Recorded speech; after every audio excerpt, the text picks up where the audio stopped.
Bonjour à toutes et à tous. Au sommaire de cette édition, bilan actualisé du coronavirus au Maroc avec ce chiffre record des contaminations. Pas moins de 4500 personnes ont été infectées par le virus. Côté décès, 74 morts ont été recensés au cours des dernières 24 heures. À la une de l'actualité internationale, élection américaine, une lutte serrée entre Joe Biden et Donald Trump pour cette 59e élection présidentielle américaine. Les premiers résultats donnent un léger avantage à Trump qui a remporté jusqu'à présent 18 États contre 16 pour son rival Biden en attendant les résultats définitifs de cette élection. Coronavirus dans le monde, une partie de l'Europe se reconfine pour faire face à une deuxième vague de la Covid-19. Plusieurs pays imposent des mesures de restriction, notamment l'Allemagne, la Suisse ou encore la Belgique, pays où le virus circule le plus dans le vieux continent. Ce sont les titres de cette édition. Bienvenue à tous. Coronavirus au Maroc pour commencer donc ce journal. Le bilan d'aujourd'hui est lourd. Près de 4500 personnes ont été diagnostiquées positives et 74 nouveaux décès ont été enregistrés. Dans l'ensemble, près de 230 000 personnes ont été contaminées au Maroc depuis début mars. Quelques 190 000 d'entre elles ont guéri, soit un taux de guérison qui avoisine les 83%. Et jusqu'ici, 3 900 personnes ont trouvé la mort, soit un taux de létalité de 1,7%.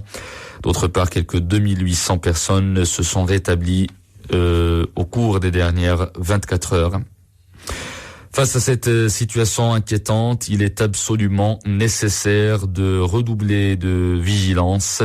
Le virus gagne du terrain en même temps que la grippe saisonnière qui montre quasiment les mêmes symptômes que ceux du Covid-19.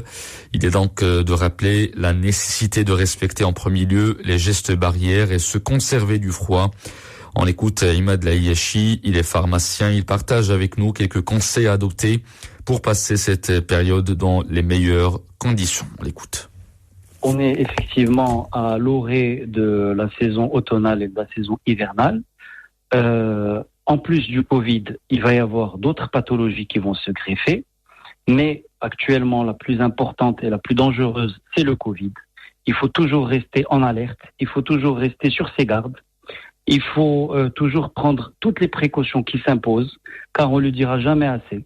Tant qu'il n'y a pas de vaccin, la seule façon de se prémunir du virus, ce sera les mesures barrières et les mesures préventives. Ce que je remarque, c'est qu'au début de la pandémie, il y avait beaucoup plus de peur et moins de virus circulant, alors que maintenant, on remarque que la peur quand même est en train de régresser, alors que la circulation du virus a augmenté. Et ça, c'est très mauvais, parce que le virus, il est là, il est encore plus là, il le sera malheureusement encore plus dans les mois à venir, et il faut avoir peur de ce virus. Et pour se prémunir de ce virus, ce sont les mesures barrières. Donc les mesures barrières, on va les répéter, on va pas s'en lasser. Ça va être les masques, soit en tissu, soit jetables, soit les masques FFP2, qu'il va falloir stériliser ou jeter tous les jours. Ça va être le gel hydroalcoolique qu'on va utiliser tout le temps. Ça sera l'eau et le savon au niveau de la maison, parce qu'il n'y a pas mieux que l'eau et le savon. Ça va être à l'extérieur de la maison. Je pense qu'il n'y a pas beaucoup de problèmes parce que les gens se prémunissent, ils mettent leur masque. Mais j'insiste sur un truc, sur une chose très importante. Ça va être à l'intérieur des maisons. C'est là où il va falloir faire très attention. Quand on reçoit de la famille, quand on reçoit des amis, il faut toujours considérer que ce sont des porteurs potentiels. Voilà, c'était donc les propos de Imad Laïachi, il est pharmacien.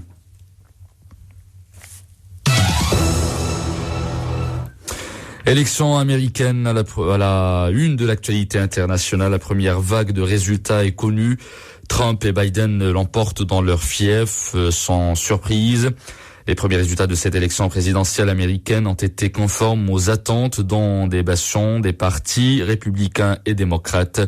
Jusqu'à présent, selon l'agence Associated Press, Donald Trump avait remporté 18 États et Joe Biden 16, sans qu'aucun État ne change de couleur par rapport à 2016. Joe Biden a notamment remporté 55 grands électeurs en s'imposant en Californie, mais Trump n'avait aucune chance dans cet État acquis aux démocrates. Le candidat démocrate, justement, conserve les fiefs de son parti sur la côte ouest et la côte est, tandis que le président sortant l'emporte dans le sud et le Midwest, traditionnellement plus conservateur. Joe Biden a remporté notamment l'État du New York, la Californie, le Colorado, le Delaware, l'Illinois, le Maryland, le Nouveau-Mexique, le New Jersey, le Vermont, la Virginie et Washington, ainsi que le district de Columbia, où se trouve la capitale Washington.